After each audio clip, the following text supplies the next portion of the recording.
Muchas gracias por atender nuestra solicitud. Seguro. La primera pregunta tiene que ver con el show. Tengo entendido que la preselección, bueno, la selección de participantes se realizó ya desde hace varios meses. Y lo primero que me interesa saber es si esta selección se podría ver alterada, dados los eventos que han ocurrido en el mundo a raíz de la pandemia de coronavirus. Es decir, a lo mejor algunos de los proyectos que se preseleccionaron ahora tienen menos sentido que antes de la epidemia y a lo mejor algunos que no pasaron los filtros ahora son más pertinentes que antes. A ver, mira, primero déjame explicarte un poquito cómo funciona el programa. Sí. La preselección de proyectos se hace la convocatoria se hace alrededor de septiembre, octubre de cada año. Luego se seleccionan los proyectos, si no me equivoco, entre octubre y diciembre, y el programa se graba en enero. O sea, el programa de este año se grabó en enero. Ah, el programa ya se grabó. Sí, ya, toda la quinta temporada ya está grabada y la sacan al público, si no me equivoco, en mayo o junio, ¿no? Quizá este año en junio por el COVID, pero todo eso ya se sacó, o sea, ya salió. Ah, es que yo leí Ahorita una están nota que editando y decía, postproduciendo y todo, ¿no? yo leí una nota que decía que se había hecho la selección en enero y que se iba a grabar en algún momento del año y que se había pospuesto la grabación por la epidemia. Entonces, No. Creo que se pospuso el show en sí, pero no, la grabación ya se hizo, ya acabamos. Te puedo mandar fotos de la grabación. ok, Eso fue en enero, a ok. principios de enero. Y bueno, entonces el sentido de la pregunta sería más o menos similar, considerando que ya se grabó alguno de los proyectos que fueron apoyados, dejó de tener sentido o tiene más sentido ahora con lo que está pasando en el mundo. Mira, yo creo que más que sentido o no sentido, porque los proyectos que uno apoya, pues para uno tienen sentido, ¿no? Eh, Más bien habría que ver cuáles de estas empresas sobreviven para cuando salga el programa, ¿no? Porque nosotros en teoría no podemos invertirles antes de que el programa salga al aire. Eh, pues, no sé cómo les esté yendo. Ahorita es una época muy difícil para emprendedores en general y para pymes. Pues yo no sé si van a seguir existiendo estas empresas después del programa, ¿no? Claro. Y eso nos De que lleva a salga la, al aire. eso nos lleva a la siguiente pregunta. ¿Cómo va a afectar la crisis al ecosistema del emprendimiento en México particularmente? Pues hay dos crisis, ¿no? La primera crisis es la falta de apoyo gubernamental y la falta de programas para emprendedores, que es una crisis que lleva ya casi 2 años, bueno, año y medio. Y luego tienes la crisis actual de la pandemia del coronavirus, en donde pues, es como echarle, ¿cómo le dicen? Echarle qué a lo mojado, echarle agua a lo mojado o algo así. O sea, está mucho peor, ¿no? Es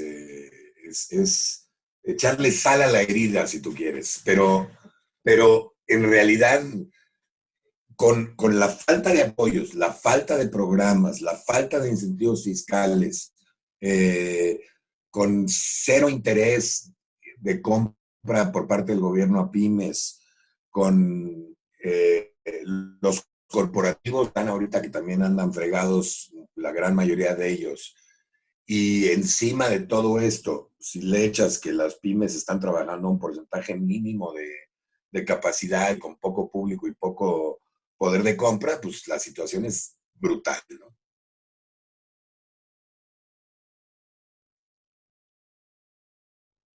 Y en el resto del mundo, ¿cómo ve la situación?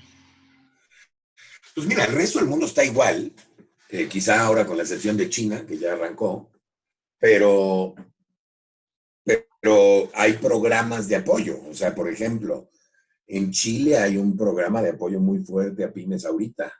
En Estados Unidos acaban de sacar un programa para SMBs, para Small and Medium Businesses, lo que serían las pymes acá, de billones de dólares para apoyar a la productividad. Eh, en muchos lugares, inclusive en lugares más recónditos. Por supuesto, en Israel el apoyo sigue para pymes y para startups. En muchos otros lugares. En México, la verdad es que no. Entonces, pues la vamos a tener mucho más difícil, ¿no? Y si le sumas a eso los problemas cambiarios, el precio del petróleo, a cómo va a quedar la economía después del COVID, etcétera, la verdad es que se ve muy difícil el panorama. Y te lo digo como pyme yo también. Claro. Ahora hay mucha especulación en este momento, ¿no? Todo el mundo tiene teorías sobre qué va a pasar. Hay quien piensa que se han desnudado muchas deficiencias del modelo económico global a raíz de esta epidemia y que el modelo no va a resistir y que va a colapsar de alguna manera. Y hay quien habla, bueno, de transformaciones muy profundas en nuestros hábitos de consumo, en nuestras interacciones sociales. ¿Usted qué percibe? ¿Cuál es su pronóstico? Mira, yo creo que depende de muchos factores, ¿ok? Si esta es la nueva normal, es decir, si realmente ahora vamos a vivir con enfermedades que no sabemos controlar, con una especulación de contagio, con miedos, con protección, con distanciamiento social, etcétera, etcétera, pues entonces vamos a vivir una nueva normal que nadie sabe qué va a pasar. Yo no tengo ninguna duda de que los humanos nos vamos a adaptar y con eso pues, se van a adaptar los emprendedores y demás. Ahora, si por ejemplo, al contrario, ¿no? Encuentran una cura rápida, por ejemplo, para el COVID, que parece, por ejemplo, que en Israel y en Estados Unidos hay muchos avances muy fuertes y en Alemania, y se puede curar y regresamos a lo de antes, no creo que haya una transformación tan profunda. Ahora, yo donde sí coincido es el que tenemos que replantear el mundo en general y esta es una muy buena oportunidad. Te doy un ejemplo muy burdo y muy básico. Pues hay suficiente comida para alimentar a todo el planeta 3 o 4 veces fácil, ¿no? Y sin embargo hay muchísimas poblaciones que no tienen comida y hay muchísimos que desperdiciamos un montón de comida, ¿no? Entonces, tenemos que empezar a plantearnos una economía más enfocada en optimización del recurso, ¿no? En que le llegue a todo mundo, en los derechos básicos, que son comer, educarse, eh, vivir en un lugar limpio, este tipo de cosas. Hay ya, o sea, la ONU ya tiene inclusive los lineamientos perfectamente planteados que creo que van de acuerdo a esto. Y creo que una crisis de este tipo pues, va a acelerar la búsqueda de encontrar esos lineamientos, como son la pobreza y la educación y el aire puro y este tipo de cosas, ¿no? La ecología, etc. Creo que es una gran oportunidad, pero no creo que todavía haya cambiado tan profundamente la conciencia de todos los humanos. De muchos sí, la mía sí, probablemente la tuya también, pero la gran mayoría de gente, especialmente con una baja educación o mal guiados por presidentes populistas, y no estoy hablando nada más de México, estoy hablando en general del mundo, creo que no han cambiado su nivel de concientización todavía, aunque creo que es una gran oportunidad. Ahora, también la gente que tiene el capital tendría que cambiar, ¿no? Y parece que no ha habido un cambio generacional en eso todavía tan drástico. ¿Estará Mira, listo? creo que los millennials y los centennials traen otro punto de vista y la ventaja que yo veo para esto es que los que tenemos hijos millennials o centennials sí tenemos en la conciencia todavía el cambio, ¿no? A diferencia quizá de nuestros papás, que ya no tenían tanto esa conciencia del cambio. Yo crecí con tecnología cuando se creó la tecnología y mis hijos viven y nacieron con tecnología. Entonces tengo una conexión mucho más fuerte con ellos, ¿no? Eh, las economías compartidas, por ejemplo, con ese tipo de cosas, con la ecología. Entonces, en ese sentido, creo que, de nuevo, hay una gran oportunidad que tenemos que ver y creo que en las generaciones que vienen todavía va a ser más profundo esta conciencia. Ahora, usted dijo que su conciencia ha cambiado a partir de esto. ¿Cómo se va a ver reflejado eso en su trabajo como impulsor del emprendimiento? Bueno, yo no dije específicamente que mi conciencia ha cambiado. Yo dije que yo siempre he considerado la parte social y la parte ecológica como una parte básica de una empresa, ¿no? Cuando a mí me preguntan, por ejemplo, qué opino de las empresas sociales, mi respuesta siempre ha sido que todas las empresas tienen que tener un grado de apoyo a la sociedad, que todas las empresas tienen que tener la conservación del medio ambiente entramada en la empresa, ¿no? En el modelo de la empresa, porque pues, yo no le compraría a una empresa que haga daño social o ecológico, por ejemplo, y si yo no lo haría, pues mucho menos mis hijos que vienen con otra mentalidad ya impregnada, ¿no? Eh, entonces, en ese sentido, yo no creo que he cambiado mucho. Lo que sí creo que he concientizado más es un montón de deficiencias que antes no las tomábamos en cuenta, ¿no? Y que creo que presentan nuevas oportunidades para generar emprendimientos sociales y ecológicos, con conciencia social ecológica, pero que resuelvan problemas que antes ni siquiera pensábamos que teníamos. ¿Nos puede dar algún ejemplo de proyectos así, algo que conozca, que le interese Te particularmente? puedo decir muchos. Mira, por ejemplo, en la medicina va a cambiar. La medicina, la telemedicina ni siquiera había llegado a México y ahora es una urgencia, ¿no? Si yo fuera un doctor, por ejemplo, y tengo que atender a pacientes, pues sí tendría un poquito de miedo de ir al consultorio y atenderlos, porque puedo infectarme yo, infectar a mi familia, por ejemplo. Entonces yo creo que ahí va a haber cambios profundos en la manera de atender. En la educación, pues ahorita hay muchísimas escuelas que no están operando porque no tienen una plataforma de educación a distancia. Y hay muchas otras que sí. Entonces yo creo que ahora va a ser un requerimiento meter una plataforma de educación a distancia para mantenerse operativos. En ese sentido, cualquier empresa en cualquier industria se está dando cuenta que la transformación digital y la tecnología son esenciales para sobrevivir. Ahorita, por ejemplo, con el trabajo remoto y este tipo de cosas, pues las empresas se tienen que adaptar y se tienen que adaptar de una manera urgente. Y no lo hubieran hecho y no lo hubieran ni siquiera concientizado si no llegaba esto. Ahora, si quieres iniciativas específicas, pues hay un montón de iniciativas que he visto. Hay gente que está haciendo cupones para que las pymes se queden vivas durante los tiempos en que no están operando, en donde les precompras cosas. Nosotros tenemos una iniciativa, o sea, mi empresa que no tiene nada que ver con el lado médico, pues tenemos una iniciativa de concentrar a proveedores y vender de manera justa, poner en contacto con gente que está ahorita en la burbuja, muchos de los paisanos también, que están en la burbuja de la compra y venta de mascarillas y de pruebas rápidas y de un montón de otras cosas. Tienes, por ejemplo, gente que está haciendo, no sé, un portal de compra-venta o de trueque para diferentes tipos de cosas. O sea, creo que hay muchas iniciativas que están empezando a llevar a cabo que van a apoyar mucho, ¿no? Ok. Este, el, hay, hay una tendencia curiosa que está ocurriendo. Primero, mucha gente obviamente se muere de ganas de salir y de ver a otras personas y de abrazar a todo el mundo, pero también hay mucha gente que como que parece que se está empezando a acostumbrar y esto podría acelerar quizá un proceso que ya estaba en marcha en buena parte del mundo, el home office como un recurso para reducir el tráfico, para reducir también los costos directos de las empresas, ¿no? Este, ¿qué tan viable sería que los empresarios eh, quizá aceptaran esta nueva normalidad, incluso si llegáramos a un punto en el que ya no fuera necesario, que hubiera una vacuna contra el COVID o una cura? Eh, es posible que que mucha gente que está ahorita experimentando esta nueva manera de vivir y que entiende que es más económica, más eficiente para muchos incluso, ¿no? Que ya no quiera regresar a las oficinas. ¿Puede pasar esto?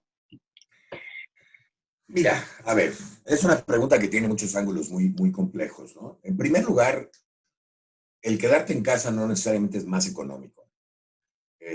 Y te lo digo, es más económico, obviamente, en materia, por ejemplo, de transporte, sin lugar a dudas. Y probablemente también en materia de tiempo perdido en el transporte, ¿no? En el transcurso de ese transporte. Pero hay otras cosas en donde la gente está como loca. La gente está como loca gastando, comprando cosas en e-commerce que le lleguen a su casa. La gente está gastando muchísimo más en supermercado, mucho más de lo que necesitamos. Este, entonces, tiene sus pros y sus contras económicamente. Por supuesto que creo que puede haber una costumbre hacia el home office. De hecho, yo no lo considero algo malo. Lo que sí considero algo malo es el distanciamiento social en extremo, ¿no? El que ya, bueno, ya no tengas ni que ir a ningún lugar, ni que ver a nadie y que te encierres en tu casa, porque eso va a tener otro tipo de consecuencias. ¿Y cómo le ha afectado a usted personalmente esta situación, este distanciamiento social? ¿Te refieres específicamente a la parte social? Sí, No me ha afectado mucho. O sea, mantengo muy buena comunicación con mis cuates, aunque por supuesto no nos hemos visto. Estoy con la familia, mi hija, por ejemplo, que vive en Israel, estudia en Herzliya, pues ahora está en México, ya no se pudo regresar, entonces una gran oportunidad para estar con ella mucho más tiempo. Eh, Mi hijo y mi esposa, yo viajaba muchísimo, llevo 2 meses sin viajar, bueno, sin viajar al súper. Eh, entonces estoy aprovechando mucho a mi esposa y a mi hijo, que tampoco los veía tanto, porque yo estaba mucho fuera. Eh, la verdad es que me ha hecho reflexionar algunas cosas y me ha hecho también, pues, valuar mucho o valorar mucho a toda la gente que no he visto. Y pues sí, tengo muchísimas ganas de darles un abrazo y de volverlos a ver y de sentarme a jugar póker o de hacer una reunión o de estar en la oficina. Y creo que esa valoración es muy importante, ¿no? Porque a veces toma uno las cosas, no se dice for granted, con bueno, toma las cosas, por sentado. eh, exacto, por sentado, y creo que esta es una oportunidad para también cambiar los valores personales y darte cuenta de las cosas que son importantes y las que no. ¿Y ha afectado económicamente a su negocio esta crisis? Muchísimo, muchísimo. Nosotros somos una pyme, a pesar de que todo el mundo cree que tengo un negocio muy grande. Somos una pyme que además está distribuida en 8 ciudades. Toda la gente está en casa. Además, nosotros vivimos de venderle a gobierno, de venderle a corporativos, y los dos están cerrados. Entonces, ahorita, de hecho, hicimos un giro por completo y ojalá sobrevivamos al final como dicen, ojalá haya una luz al final del túnel, pero también con el emprendimiento dicen que la luz al final del túnel normalmente es un tren que viene hacia ti, así que hay que quitarse, ¿no? Entonces, no sé si es positivo o negativo, pero claro que nos ha afectado, por mucho. Había muchas cuentas por cobrar que no hemos cobrado, había muchos clientes que ya no se cerraron precisamente por este problema. Estamos tratando de sobrevivir igual que cualquier pyme, ¿no? Ok. ¿Algo que le gustaría agregar? Pues sí, me gustaría agregar primero que las crisis, así como son de negativas y traen tantas cosas malas, también traen oportunidades muy diferentes. Y creo que la gente tiene que empezar a buscar estas nuevas oportunidades. Y aquí hay oportunidades de emprendimiento y hay oportunidades para sobresalir. Muchas de la competencia de muchas gentes va a tronar, lo cual va a también dejar el campo abierto para quienes sobrevivan y que acaben más fuerte del otro lado, ¿no? Eso por un lado. Y por otro lado, lo mencionaste al principio, creo que la conciencia de la gente tiene que cambiar. Tenemos que realmente ver por los demás un poco más, ¿no? Y creo que en ese sentido la comunidad judía es un gran ejemplo. Es un gran ejemplo la atención que están dando en el deportivo, es un gran ejemplo los donativos que han dado, es un gran ejemplo los agradecimientos que nos han dado en Coajimalpa y en Whisky Lucan a la comunidad por donativos y por cosas de este tipo. Y creo que no debemos de olvidarnos de nosotros como judíos, pero tampoco debemos de olvidarnos de México como el país que nos ha dado asilo y también tratarlo de ayudar, a pesar de que están muy difíciles las circunstancias sociales, económicas y políticas del país, ¿no? Perfecto, pues le agradezco muchísimo su tiempo y le deseo mucha suerte. Muchísimas gracias.